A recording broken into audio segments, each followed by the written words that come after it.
Welcome to Co-op Critics. Hi! I'm Tony Fiducia.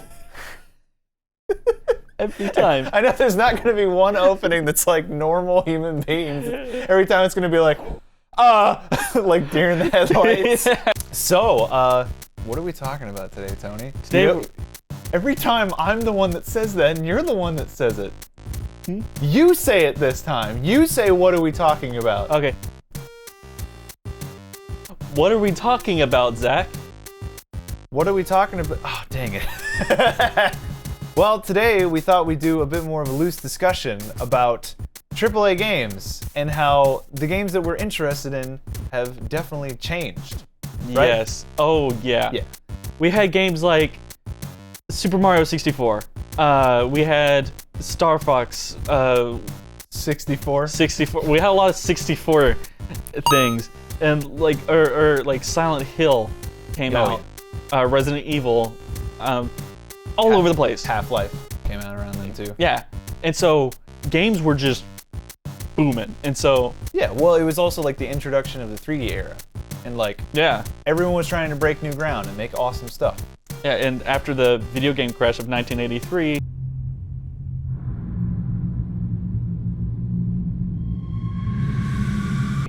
suddenly developers started figuring out what makes a good game good. Yeah. So you're essentially saying that like games, like big games, are starting to lose their steam. Yes. Like main production game. Well, that's what's so interesting to me is like, I do like, what I wanted to ask you was, what's the last time you remember being genuinely excited about the release of a game? What's the last like big game that like, you know, was like some Sony or Microsoft or Nintendo game that you were like, this is gonna be so good? Okay. Yet again, more recent example, but this is going to illustrate my point. It was Destiny. You were excited about Destiny? I was Oh. pumped about Destiny. Oh.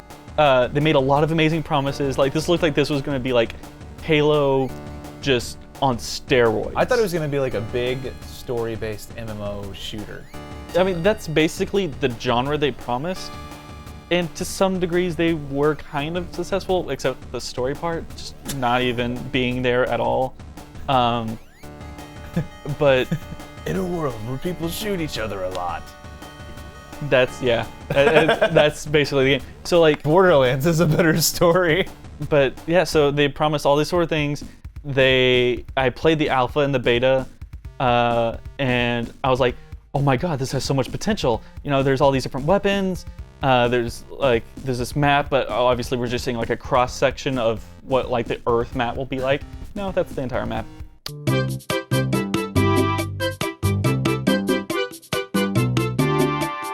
All those weapons you played, those basically all the weapons you'll ever So- get. It's like as if Ground Zeroes came out, and then when Phantom Pain comes out, this is Ground Zeroes again. It was that moment you like grew as a person, and you realized you couldn't trust anybody. Yeah. It's a time where you grow up and then you realize the world is shit. That's video games now. You're saying video games has made your life worse?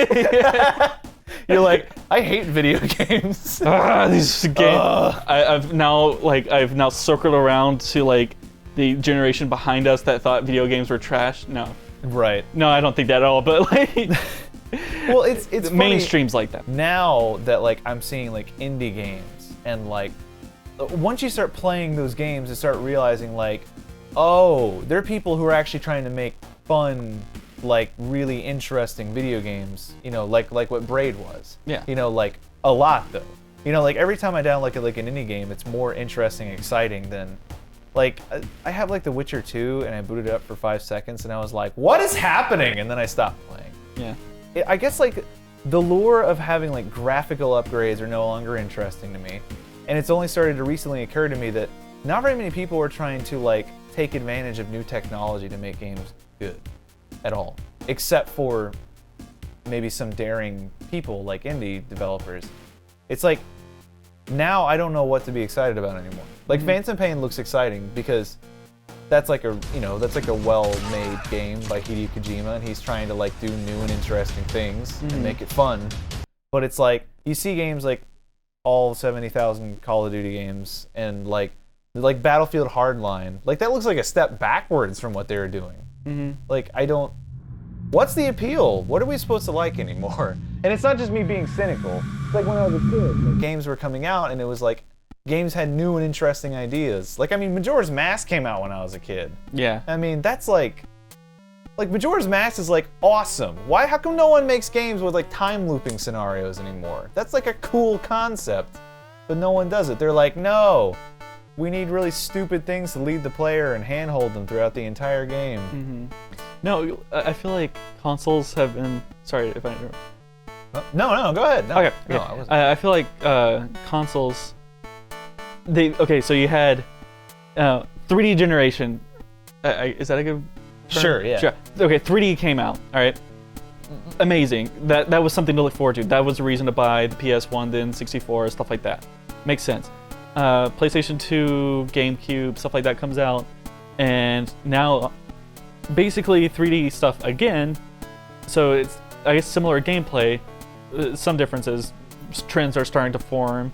But now you have games that don't look like triangles and like cubes. It's You don't have the N64 weird smearing texture nonsense that goes on there. Yeah, so you get like stuff that actually like, it starts to go, like players are starting to like say, this looks like real life for the first time. And then, you know, you got Xbox and stuff like that comes out, and it's like, it's getting better. Trends are now starting to form even better. We're starting to get a much clearer example of what a good 3D game's. The Xbox or the Xbox 360? Xbox original. Oh, okay, all right, yeah. 360 comes out, more of the same. And now we've gotten to the point where all we can hope for is more of the same, but slightly better. We're getting diminishing returns. Yes. On our consoles, and so consoles are now starting to add things that they think might make it better, but turns out it doesn't. Like the Kinect, PlayStation Move. Some people will say the Wii is successful, so I'll give it that. Although I find a lot of time the Wii motion controls is frustrating. I don't think of it as a huge. I think it would. I honestly, even though I'm actually kind of a big Nintendo fan, but I still think of the Wii as like, it was kind of a fad. It was like a big deal for like the first 2 years it was out, and then, I mean, I think it did help forward like the gaming is for everyone thing, but I think phones have helped do that more than the Wii in a way. Yeah, I would say the Wii's major success is just the fact that it was accessible as all hell. Yeah, and even then, it's like when it came to actual video games, the Wii only really had a few games. Yeah. And they were all by Nintendo, as per usual. And so like console developers are like, okay, we need to find a way to make games exciting, and they've just failed. And then isn't it ironic? They say it like, that is really how it feels. It feels like that's what they say, but it's never like, maybe we should think of interesting games to make. Yeah. Instead it's like, maybe we need to add a new dongle onto the whatever to make it interesting. Do you know why the the Nintendo was better or was sold more than like say like the Genesis or something? It's because the games were awesome. It's because you had Mario versus like fucking whatever. Do you remember? No. The only thing that people, it's funny because they a had lot Sonic, of people, but that was basically Fast Mario. well, you know, like people even say, even with like Sonic, you know, people say like, oh, Sonic was better. I actually don't really like the old Sonic games, and people might hate me for that, but I play them and I'm just like, I don't know what's happening. It's true, it's Fast Mario, but if the camera was maybe further away or something, then it might be more fun to play. But to me, it doesn't even compare to Mario. Mario's like an amazing adventure game. Like, if you go back and play Mario still today, it holds up amazingly well. It's like a really, like if they re-released it on phones, people would still be like, dude, it's awesome. Because it's so much fun. It's so much fun to explore and play. And I totally agree. The thing about the NES was that it had awesome games coming out for it. It didn't matter that it wasn't as graphically superior. It lasted well into like the Genesis life, I think. I don't think it was until like a couple of years after the Genesis came out that they released the Super Nintendo. And even then, when they released it, again, the Super Nintendo won with more awesome games. Yeah. So I think they won. Yeah, Sega, you know, we all know Sega's still in the, no, it's not. It's not in the console market. They made Sonic Boom. And then they gave Sonic to Nintendo.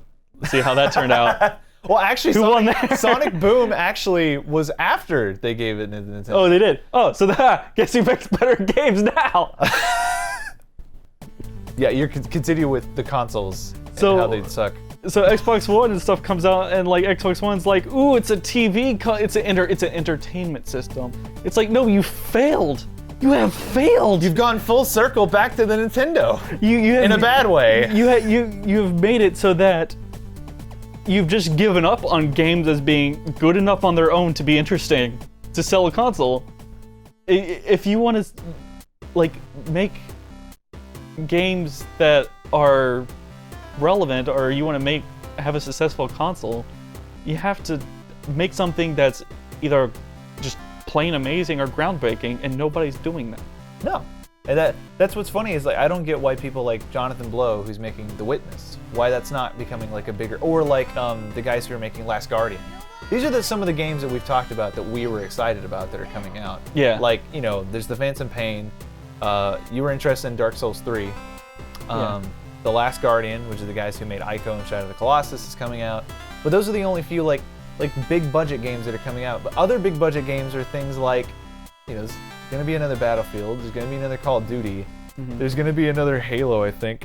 There's gonna be another some game called Shadow Scale. I saw it on the I had to do research for the show, and I went on IGN, and then I closed it because I wanted to throw up. And then, but like, I don't know what the appeal is with all these games. Like, you know, when the PS4 came out, they were like advertising Infamous Second Son, and like, it looked exactly like Infamous.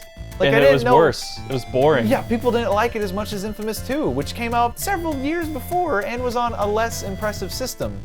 So, right now, we've just gotten to the point where developers have gotten, or at least mainstream developers to the large part, have just gotten complacent.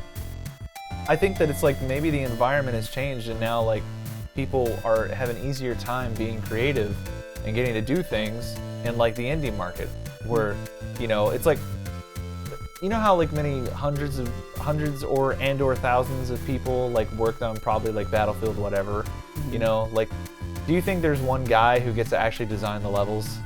There's probably not. No. There's not like one guy who gets to make the levels.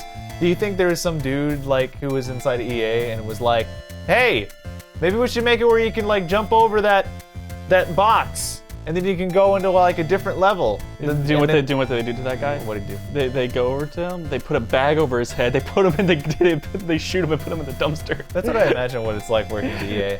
Hey, what if no, shut up! Just immediately. No, stop talking. You're not paid to talk. You're paid to program that level. Like Super Meat Boy or possibly Bastion was probably made by a team of definitely under like maybe 10 or less people. Oh yeah. Like, and like that's how many people you need for that. And the thing is, those games sell. Like, even if those games don't do as well as AAA games, they still make money off of it. You know, they still can make a living making those games as long as they make good games. Maybe this is what it is. Maybe developers at this point are thinking, okay, so we need to do something different, so let's put mini games inside of games, and like that makes it more interesting and sell it on that. Like, ooh, you can have like you can sell merchandise, and you can build up your bases, and like bases is one that annoys the crap out of me, because bases mean nothing in the game. Like Assassin's Creed, I think. That was Assassin's Creed 3, I think. Yeah. It was the one where you could participate in the oh so exciting world of furniture selling. Yeah, and so like they think it's that a game about murdering people. This is what part of the game is. Yeah, I know. It's like, okay, in order to make this game about killing people with daggers and stealth more interesting, we're gonna insert another game into it that's exact opposite of that. And unrelated. And inconsequential. Yes. It's similar game design to like, what was it, Alone in the Dark? Who's that? Really? I just remember playing that and being like, wow, this is bad.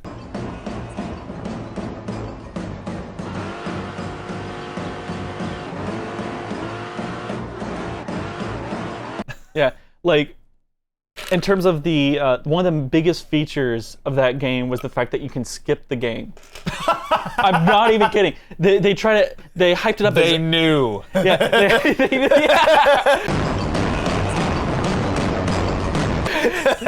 They hyped it up as like episodic gaming, and you can. It was trying to revolutionize the way you go from like playing the game in one sit down and then getting up and then playing it the next day and seeing where you were. So like they had like a last time on Alone in the Dark, whatever, and then so it would play like cutscenes of where you were. See, the problem is no one ever knew because they never turned the game on again. I recently played a game called Never Alone. It's awesome. It's a game about the Inuit culture and what it's like what their lives are like and what kind of stories they told. And it's an awesome story about a girl who meets a wolf, and then you go on adventures with them. And it's awesome from beginning to end because it constantly is throwing new things in it. It's like, oh, now you have like a shooting mechanic and you need to use it to get through these puzzles, and now you can fly. All right. Like, it just keeps introducing more and more things, and then the game ends, and it's awesome, and I loved it. I would rather play that. I was gonna mention Silent Hills because I was just like, PT. Did you play PT? Oh yeah. I'm sad about that. I was actually excited about that. That would be on my list, but now it's not happening. Yeah. Because they fired him. I don't know how all that worked. Whatever. Guillermo del Toro was part of that. I know. All of it was exciting. It looked good. It looked like Hideo Kojima wanted to make a good game, like he usually does. And then they were like, no. No, Castlevania 7. Is that actually what they're doing? No, but I'm sure they're gonna make another Castlevania. I am so sure of it. You know what we need? Castlevania. What was that one that everyone Lords hates? of Shadow? Lords of Shadow. Is that 3. There's like already 2. There's really? Yeah, 2 was him in modern day. I know. Like, basically, video games, they're good. They'll always be good, and they'll always be progressing towards something. You might have to look somewhere else besides AAA, though. I'm starting to think they might have to look somewhere else besides like the console market. I think that whole thing's gonna crash in the next like 5 years. Could be. That's what led to, or something similar. Something. Know what we need? We need. I want them to put millions of dollars into ET. Then I'll be happy. They'll make another ET game, and then they do the exact same thing. Yep. And then they all die, and then Nintendo comes back again. No, it'll be Valve this time. Well, that's it. Yep. Well.